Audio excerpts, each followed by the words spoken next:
नमस्कार दोस्तों मैं संदीप कुमार एक बार फिर से आप सभी का अपने YouTube चैनल स्किल्ड एजुकेशन 313 पर हार्दिक स्वागत करता हूं।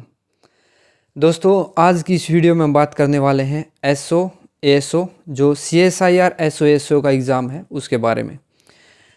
जैसा कि आप सब जानते हैं इसमें डिफरेंट सेक्शन आते हैं। पेपर 1 होता है, पेपर 2 होता है। पेपर 1 में English plus general awareness, history, ये सब करंट अफेयर ये पूछे जाते हैं। पेपर 2 में टोटल 8 सेक्शन होते हैं। उनमें से डिफरेंट सेक्शन होते हैं जैसे रीजनिंग, मैथमेटिक्स, ज्योग्राफी, ठीक है, इन्वायरमेंट एटसेट्रा। इनमें से 3 जो मेन है, जो मेरे सब्जेक्ट हैं, जो मैं पढ़ाता हूँ, जिसकी मैं तैयारी करवाता हूँ, उसके बारे में बात करने वाला हूँ। सबसे पहले है management, HRM, human resource management. दूसरा है एथिक्स और third one is decision making. दोस्तों तीनों ही टॉपिक जो हैं ऐसे हैं कि जो हमारे रियल लाइफ में काम आते हैं। रियल लाइफ में हम डेली उनको किसी न किसी सिचुएशन का फेस करते हैं। कोई न कोई हम मैनेजमेंट भी करते हैं। इवन हम घर पे जाते हैं, कहीं पे मार्केटिंग के लिए जाते हैं, वहाँ पे भी हम मैनेजमेंट करके ही कुछ आइटम खरीद के लेके आते हैं। और ह्यूमन रिसोर्स मैनेजमेंट के साथ साथ एथिक्स का भी हम पालन करते हैं। हमारे घर से लेके, हम समाज से लेके, ऑफिस से लेके, हर जगह उसका हम पालन करते हैं। एथिक्स क्या है? एक जस्ट नैतिक शिक्षा आप बोल सकते हैं कि मोरल है कि क्या ठीक है और क्या गलत है, इसी का आपको पता लगाना है। देखो, एक होता है मोरल और एक होता है एथिक्स। मोरल विद इन आता है और एथिक्स क्या बाहर से। एथिक्स में आप डिसाइड नहीं करेंगे, एथिक्स के लिए क्या समाज डिसाइड करता है कि आप क्या ठीक कर रहे हैं और क्या गलत कर रहे हैं। मोरल जो होता है वो इनर से आता है, इनर सेटिस्फैक्शन से आता है, आपके जो अंतरात्मा से आता है, ठीक है। जो मोरल आप बात कर सकते हैं, एक मोटिवेशन फैक्टर है। तो इन सब के बारे में मैं ज़्यादा टाइम वेस्ट नहीं करते हुए आपका बिल्कुल की पॉइंट बताऊंगा स्टेप बाय स्टेप। इन तीनों से रिलेटेड कोई भी क्वेश्चन आ जाएगा तो आप उसको ईजिली 100% एक्यूरेट रिजल्ट के साथ आप ठीक कर पाएंगे। ठीक, सबसे पहले क्या करना दोस्तों, तीनों के लिए ही कॉमन जो की पॉइंट रहने वाले हैं। सबसे पहले क्या होगा, जो भी स्टेटमेंट या सिचुएशन आपको मिलेगी उसको आपको ध्यान से अच्छे से रीड करना है। उसमें प्रॉब्लम को आइडेंटिफाई करना है कि what is the problem in that particular statement. Problem एक भी हो सकती है, एक से ज़्यादा भी हो सकती है। कैसे? फॉर एन एग्जांपल, आप प्रोडक्शन मैनेजर हैं, आपने आइडेंटिफाई किया, आपने फेस किया, आपने महसूस किया कि डे बाय डे आपकी कंपनी का जो प्रोडक्शन है वो डिक्रीज होता जा रहा है। आपने उसका रीज़न को आइडेंटिफाई कर लिया, ठीक है। आप कोई पॉलिसी लेके आ गए, आप कोई नई मशीनरी लेके आ गई, तो उसके लिए आपने क्या करना पड़ा, नया स्कीम भी लेके आनी पड़ी, ठीक। फॉर एन एग्जांपल, आप लेटेस्ट मशीन लेके आ गए, आपने पाया कि हमारी जो कंपनी है उसमें जो प्रोडक्शन की जो कंपनी में जो प्रोडक्शन मशीन है वो लेटेस्ट टेक्नोलॉजी की नहीं है, वो ओल्डर टेक्नोलॉजी की है। और जो आपकी सेम काइंड की कंपनी है नियर बाई, वहाँ पे आपने विजिट किया, उनसे पता लगा कि उनकी जो कंपनी की मशीन है वो बेटर टेक्नोलॉजी की है, लेटेस्ट टेक्नोलॉजी की है। तो आपने भी वो बाई करने का, वो प्रोक्योरमेंट करने का डिसीजन ले लिया। उसके लिए करना क्या होगा, हो सकता है आपके पास कैपेबल स्टाफ नहीं हो, तो आपको न्यू रिक्रूटमेंट करना होगा उस क्वालिफिकेशन का। तो उससे होगा क्या, आपका जो स्टाफ है, एग्जिस्टिंग स्टाफ है, हो सकता है वो डिमोटिवेट हो जाए, वो खुश नहीं हो। तो उनको भी सेकंड नंबर प्रॉब्लम वो होगी कि वो डिमोटिवेट हो गए, वो उससे खुश नहीं है। तो आपकी प्रॉब्लम 2 होगी। प्रॉब्लम नंबर 1 प्रोडक्शन डिक्रीज हो रहा है, दूसरा आपके स्टाफ उससे खुश नहीं है, आपकी जो पॉलिसी है, जो न्यू प्रोक्योरमेंट है। तो आपको क्या करना होगा, दोनों को ही रिजोल्व करना होगा, तभी आप अपने डिजायर्ड आउटपुट तक पहुंच पाएंगे। अदरवाइज होगा क्या, आपने नई रिक्रूटमेंट कर दिया, वो तो काम करें, लेकिन जो आपका एग्जिस्टिंग जो स्टाफ है वो अच्छे से काम नहीं कर पा रहा है, तो वो खुश नहीं है, तो उसका कोई यूज़ नहीं है। तो मैनेजमेंट का एक ही फंडा है कि create a healthy and lively environment so that your staff can contribute 100% towards your desired goal for the organization। जो ऑर्गेनाइजेशन का कॉमन गोल है उसके लिए सभी का कंट्रीब्यूशन नेसेसरी है।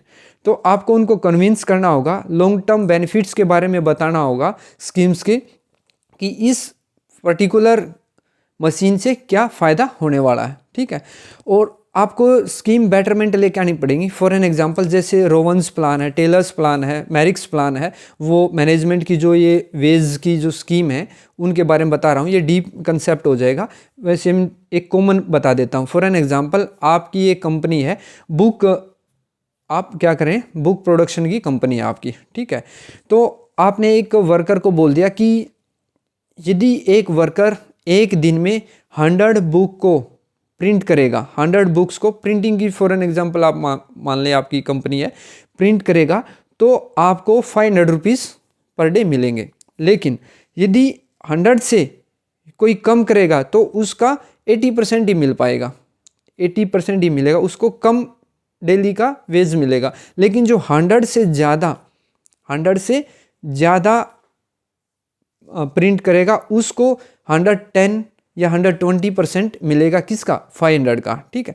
तो उससे क्या होगा, सभी मोटिवेट हो जाएंगे, सभी अपना मैक्सिमम कंट्रीब्यूशन के लिए काम करेंगे, वो भी खुश हो जाएंगे, उनको मॉनेटरी बेनिफिट हो जाएगा और एट द सेम टाइम आपकी डिजायर्ड जो है गोल वो भी पूरा हो जाएगा, आपका कंपनी का प्रोडक्शन भी बढ़ जाएगा, ठीक। सो आपको क्या करना, पहले नंबर पे प्रॉब्लम को आइडेंटिफाई करना है, एक है या उससे ज़्यादा है उनको प्रायोरिटाइज करना है। उसके बाद try to solve the problem with the available resources only. ऐसा नहीं है कि आप फर्स्ट्रेट हो जाएं, आपके पास स्टाफ कम है या मशीनरी कम है, अवेलेबल रिसोर्सेज कम है, उससे फर्स्ट्रेट हो जाए, नहीं। मैनेजमेंट ही एक ये है कि you will achieve your target with the available resources. In the scarcity of the resources, how you can manage yourself, ठीक।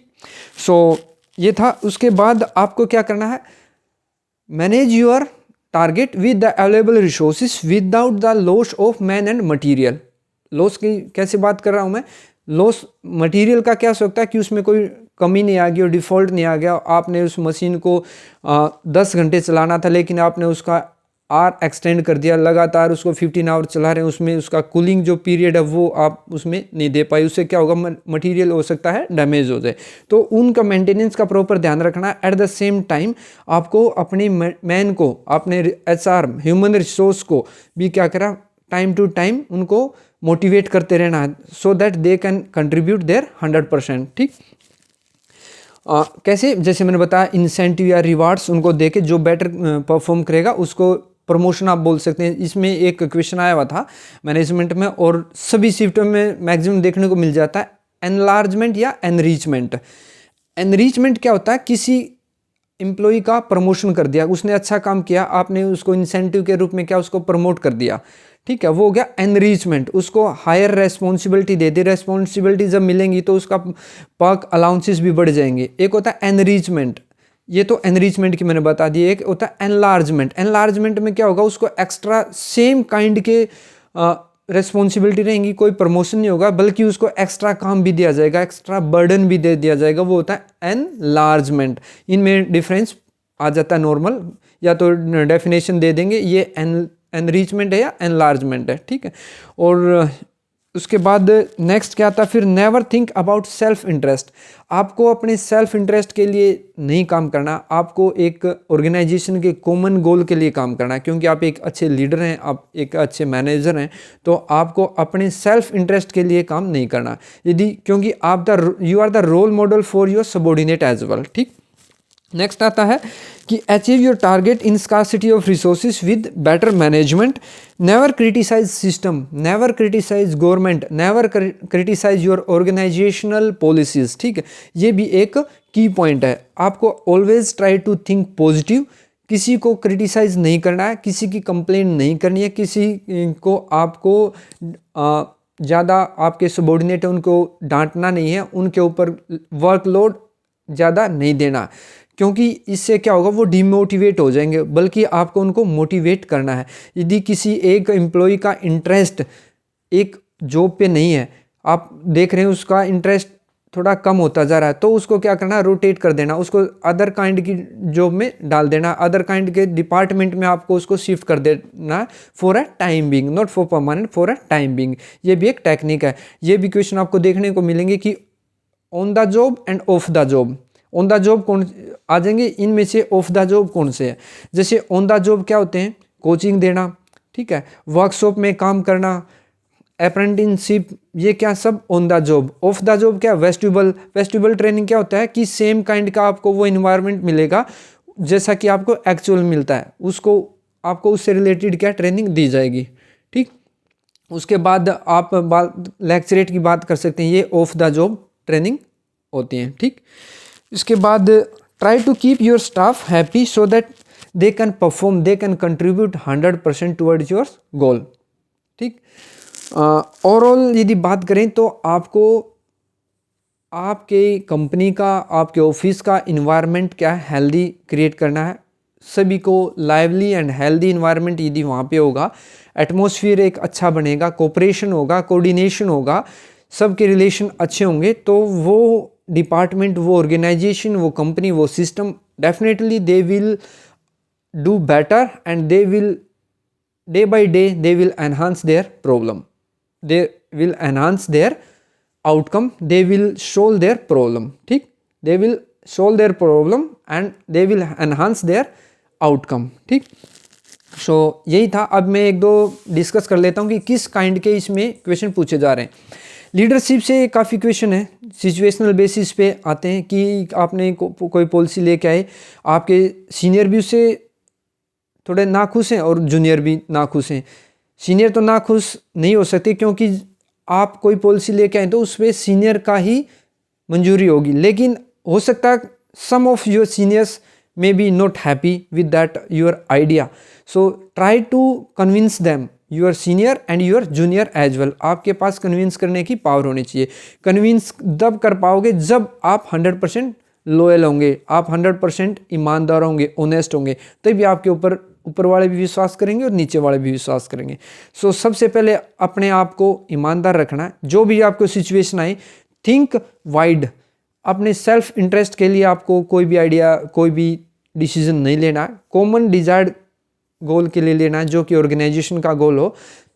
प्रॉब्लम को ऑर्गेनाइजेशन की भी और स्टाफ की, सभी की प्रॉब्लम को आपको सोल्व करना है, सभी को खुश करने की कोशिश करनी है, तब भी आप एक अच्छे लीडर हो पाएंगे, अच्छे मैनेजर हो पाएंगे। और ये एक एथिक्स भी वैल्यू को बताता है, क्योंकि आपको यदि आप सेल्फ इंटरेस्ट के बारे में नहीं सोचेंगे तो आप ऑर्गेनाइजेशन के बारे में सोचेंगे, अपने स्टाफ के बारे में सोचेंगे और अपनी सोसाइटी के बारे में सोचेंगे। जैसे कॉरपोरेट सोशल रेस्पॉन्सिबिलिटी है, उसके बारे में अभी आपको अपना इंटरेस्ट दिखाना है, क्योंकि 2% जो है आपको कंट्रीब्यूट करना towards the CSR, social corporate social responsibility. उसमें फिर क्राइटेरिया है, सभी कंपनी को नहीं करना है। उनका जो टर्नओवर है वो लास्ट 3 ईयर में 5 करोड़ से ज़्यादा होना चाहिए। ये सब not only 1 year, continue consecutive 3 years में। ये डीप कंसेप्ट है, ये किसी वीडियो में मैंने बता भी रखा है और आपको बता भी दूंगा, ठीक है। सो आज की वीडियो में इतना ही था। यदि आप इन प्रिंसिपल्स को फॉलो करोगे तो definitely you will score better in this 3 sector, ठीक। सो दोस्तों, यदि आपको वीडियो अच्छा लगा हो कि इससे आपको कुछ हेल्प मिली है तो आप लाइक करें, कमेंट करें, और यदि आप नए हैं तो इस चैनल को सब्सक्राइब कर सकते हैं। इस चैनल पे मैं SSB सर्विस सिलेक्शन बोर्ड का कंप्लीट इंटरव्यू प्रोसेस 5 डेज, जो कि NDA, CDS, FCAT, NCC direct entry plus PGT commerce, UGC net commerce, assistant professor commerce की प्रिपरेशन यहाँ पे करवाता हूँ, कॉमर्स एंड मैनेजमेंट, ठीक। So thank you very much.